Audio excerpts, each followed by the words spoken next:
Hi, this is Richard with Sewing Machine Tips and Tricks, and in this video I'm going to show you how to disassemble and assemble the tension assembly on a Singer 201. There's a number of reasons why you would need to, because it needs to be cleaned, because it needs to be repaired, because you got it and it wasn't properly put together to begin with, or it just needs some maintenance done to it, whatever. So in this video I'm going to show you how to do that. If you would like to see how to take the bobbin case out of the Singer 201 and replace it, I have done that video as well. It is over on my Patreon. There will be a link down below that you can click on and go watch that. Also, an announcement. For all of my paid Patreon members, I am creating a monthly raffle. The raffle will be held on the 20th of every month. It will be recorded and it will be posted in Patreon. The winners of that raffle will be announced on my YouTube channel as well as my private Facebook group. If you would like to take part in that raffle, you can go to the video that I just talked about below. Sign up for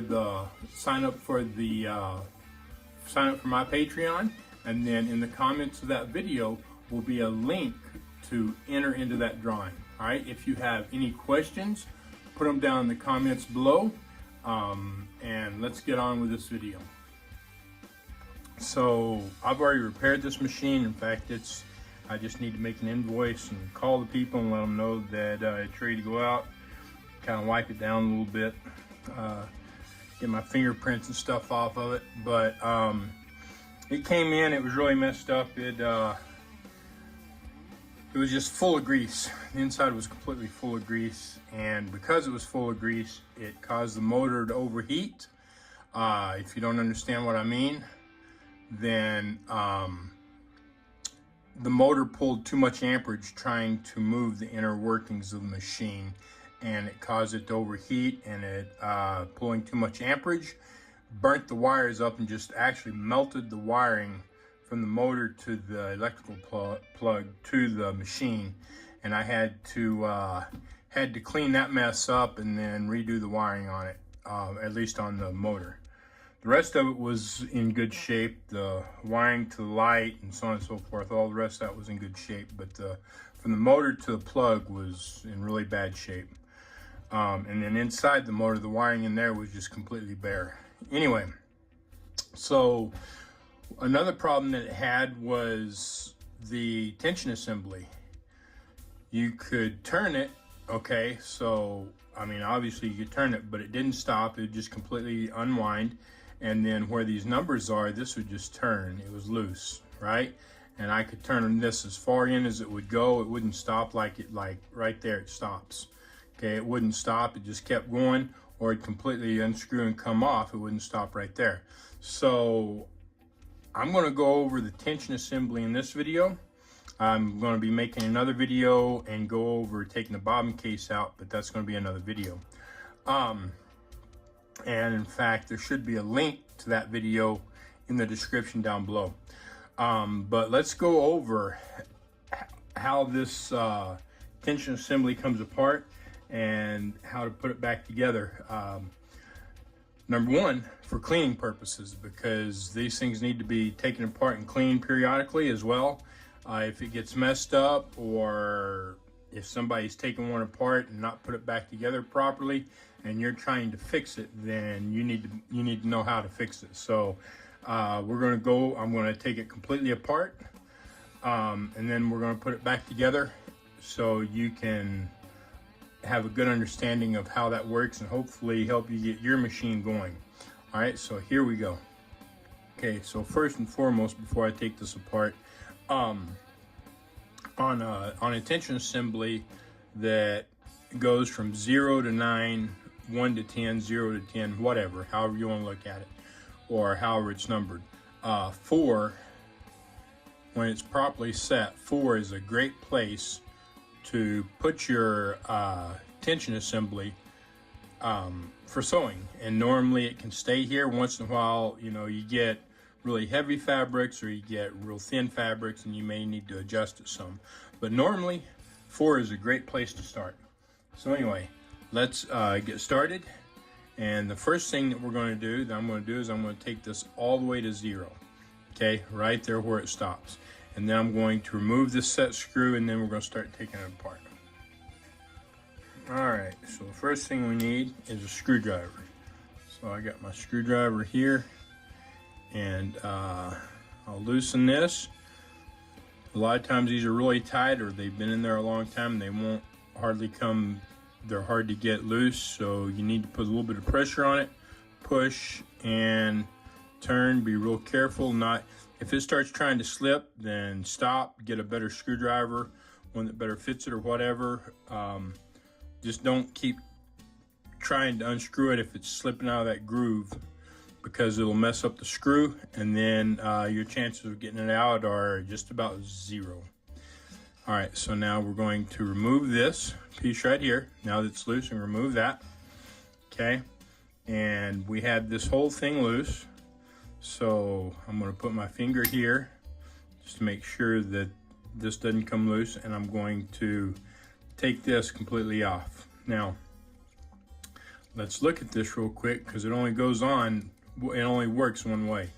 It'll go on 2 ways, so I can turn it over and I can absolutely put this on, okay? But then putting this on and making it work isn't going to happen. So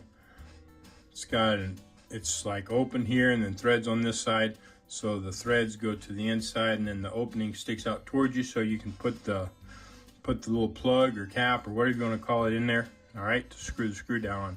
Now we will remove this piece, and what stops this, what causes it to stop going each way is, let's get some light over here. You can see that little piece right there. All right, that catches on this piece right here. So turning it back and forth, it catches on it. All right, so now we are going to turn this, and I need to mark this somehow. I don't have a pen on me or nothing.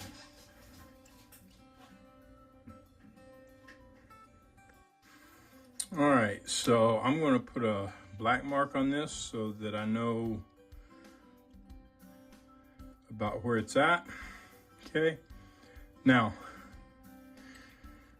well, we'll discuss that in a minute. All right, so I'm going to start unscrewing this. I'm going to count how many turns that I've got into it. So that is 1 full turn. So that's right about 1 3/4, 1 2/3. Okay, now that's what I've done on this. What you do on yours depends on a lot of things, mainly on this spring. Okay, so we're going to take this off. Don't lose this.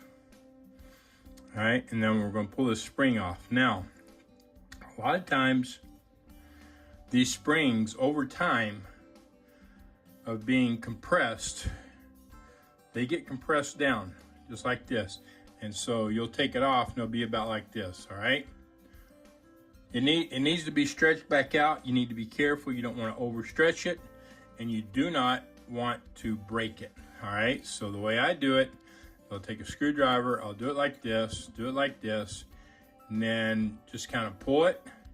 So you notice where I've got my fingers, I'll do it like this first and pull it, then I'll grab the whole thing and I'll pull it.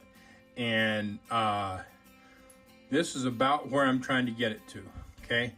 See where it is? Now, if you over pull this, you'll pull one of these further out, and if you're not careful, you can break it, all right? So you gotta be careful. Now, the next thing is this piece here. Take note that the plus and minus is on top. That's where it goes. All right, now we are just going to pull all of this out. We've got the tension discs, this plate, and this spring. This is what the spring looks like, okay? If you need any of these parts, I'll have a link in the description below where you can get the parts that you need. All right? All right, so now, between the discs, they should be clean, okay? They should be clean. There should be no little grooves cut into them from the thread. This one had a couple of small ones. If you have that, if they're dirty, if they've got a lot of lint and stuff in them, clean them out. If there's rust on it, if there's rust on the mating surfaces here, it needs to be cleaned up. If there's grooves, it either needs to be sanded out, or if the grooves are too bad or it's been sanded too many times, then you need to just buy another tension assembly, okay? Or you can't buy the discs separately, but you can, well, you might be able to get them used on eBay as well. You can probably take another, if you buy a tension assembly, you can take the tension discs off if you want to keep the original assembly, because you're not going to find another assembly that looks like this anymore. They don't make them like this. So if the tension discs are the problem, you buy a new tension assembly, you take it apart and you just use the discs if you want to keep the same look, okay? And then you've got the same look to it.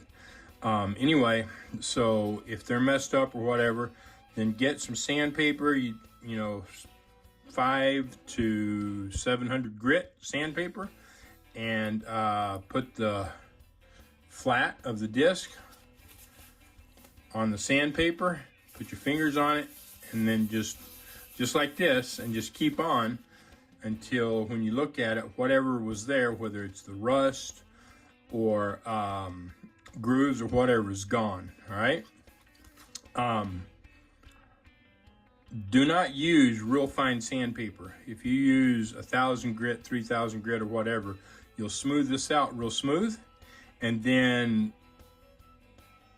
the discs won't grab your thread very well. It'll just be real slick, and you won't get much tension on it as well. Don't use really coarse sandpaper. Don't use 100 grit sandpaper or something like that. Use like 5 to 7, 5 to 8, something like that. Probably 5 to 7. Because if you make it too rough, then the roughness will destroy the thread as it goes through. It'll cut the thread up and cause it to start fraying. All right, so you need to be real careful with that. Use, like I said, 500 to 700 grit sandpaper. You're trying to clean up any imperfections, just like I said, and just make this slightly, I mean, you rub your fingers over it, it feels smooth, but if you look at it, you can tell that there are sand marks on it. They're not real deep or anything, just real light sand marks. That's what you're trying to accomplish. That makes it rough enough so that it will properly grab the thread. Now, on this part, on this piece here, you notice that this groove here, okay, it's left and right. All right, in fact, this side's probably a little bit lower. So with that being said, we're going to see about fixing that. There is a screw right back here that holds this. And I don't know if I can get to, yeah, I can. I gotta get my light. If you have one, just look, you'll see the screw. It's normally just a flathead screwdriver on these singers. Carefully loosen it, all right? And then I'm just going to take this and just slightly turn it, just like that. Okay, I think that's good. You want this, you want this groove going left to right, and you want it to be as straight as possible. Okay. Now tighten it back up. Now, if you're not careful, when you untighten that, this whole thing will come out. So be real careful. It's not a big deal. You can put it back in, so on and so forth. There's a piece in there that will slide out. That's part of the detensioning system. Make sure that stays in there, all right? It's just a real small rod. So now, putting this back together. Take the tension assembly, or the tension discs. This piece here, they go together just like that. So the tension discs, flat to flat, all right? They don't go like this. Don't do that. No. They go like this, flat to flat. All right. And this goes inside it, just like so. And you need the spring. Okay. Now this spring is going to go in like this. This has already been kind of messed up, and You can see it's kind of out of place. It's not a big deal. You've got a small piece in there. It kind of sticks out. It catches on these grooves. The whole thing, I'm gonna put this in like this first, and then we'll put it all together. Okay, it goes in kind of like this, so that it will sit like that, and it's got tension. Okay, but all this has to be inside, in between here. This goes just like this once you get that there. So I'm gonna grab it. We've got it just like this. Put this on here, slide it in. This piece goes in that hole. Turn this up, like so. Voila. Just like that, okay? Be very careful because it can slip and pop back. This has to have tension pushing down on it. Now, I told you this had to go this way, left and right. So you've got this piece that goes in there. If this is twisted, then instead of this being up at the top, it'll be turned, okay, one way or the other. So that's the main reason that it needs to go left to right. All right, so we got this on, okay? Now we're gonna put our spring on, and obviously this piece goes in that groove, just like that. It doesn't matter whether it's turned this way or this way, just as long as it goes together.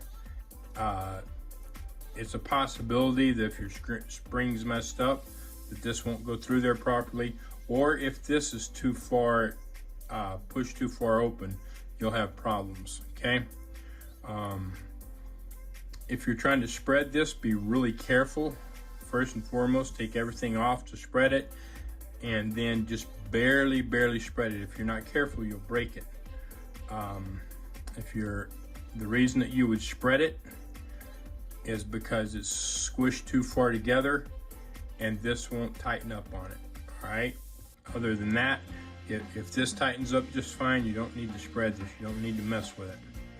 Okay, so now we've got this piece on. Now we want to put, or we got the spring on, now we want to put this on. And again, it's got the bar here, so that determines how this sits.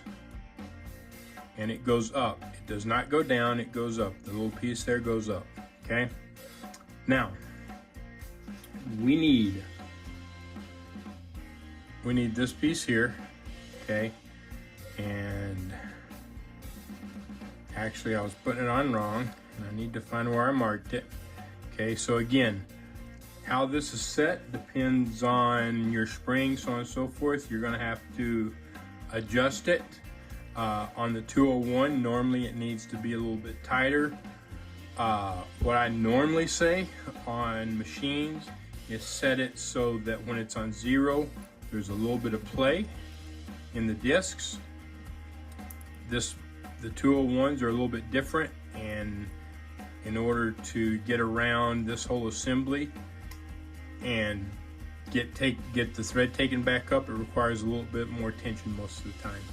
So you have to put a little bit of tension on you have to have it set so that at 0 there is a little bit of tension on these discs. All right, not a whole lot, but a little. And so I'm gonna put this on there. Now you've got to keep from cross-threading it. All right, and actually I'm gonna set it here because I said we did about 1 3/4, so I want this to go back to where it was at, so that it'll be like up at the top when I'm done. Okay, so there's 1, and about right there, 3/4. All right, so now with that being said, there's a fair amount, there's not an extreme amount of tension on this. All right, let me find my tool. Right here. Okay, we've got, this is going to be 0. Okay, where it's sitting right now is we're going to have this mark. We're going to have this as 0. There's a little bit of tension on it, not extreme, but the tension discs definitely are not loose. Now, if I lift this up, they're loose. Okay, but we want this down when we're doing this so that we can get the tension set properly. All right, now what we're going to do, remember this piece in here that we talked about. we're going to put this on so 0 is kind of to the right, and then we're going to turn it until that piece hits this. It's very important that this turn this way, okay? If you get this, so if you put this on the wrong way, when you're done, this won't turn, okay? You won't be able to tighten it, all right? So putting it on so that that piece right there, if you can see it, is on the left, will not work. So again, I'm gonna put it on so 0 is kind of to the right. We're gonna turn it back. Whoop. I think I messed up. And now I can't get it off. Okay, no, we're good. That turned a little bit, but we're okay. Okay, so we're gonna hit that, turn it just like that, and that is all the way that, as long as I've got it pushed in, that's as far over as it'll go to the left. All right, so now this with the opening facing out, and very gently, very carefully, we're just going to turn it up. We do not want this inside piece turning, okay? All right, now this is very important. We need to tighten this up against this without, and while keeping this piece, the inside nut, from turning. I'm gonna put my thumbnail on this 2. I can put it on the 1 or wherever. I just need to hold this tight. Okay, so I'm just making sure that this is as tight as I can get, okay? Because I want this, see how that turns together now? Okay, that's how it needs to be. That right there is exactly how it needs to be. Just like that. Okay, so I've got that somewhat tight. Now we're going to put this in, and this locks the whole deal. This locks everything together. So this is very important. Put that all the way up. Put my screwdriver on here, and I'm going to tighten this up. Okay, there we are. Bam. And there it is. We're set. Our tension assembly is back together. And because I already messed with it, I know that it's right. All right, I already stretched my spring and tested everything out, so I know that it's correct. But that is how it goes back together. If you don't get this quite right and it's too loose, it'll be looping on bottom. And I mean, there's a lot of things that can cause it to loop. So a messed up needle can cause it to loop, a damaged needle plate, a damaged hook, a lot of things can cause it to loop. A bunch of lint in there, but if everything else is good and there's no other problems, then you might want to look at your tension and make sure that it's properly set. All right. If you've got any questions on this, let me know. And now when I lift this up, you can see it's loose. My detensioner is working properly. If this does not loosen, then either the little rod that I was telling you about in there is missing, could be damaged, or the piece that goes across the bottom here to push on it is improperly set and it needs to be adjusted. Anyway, if you've got any questions, let me know.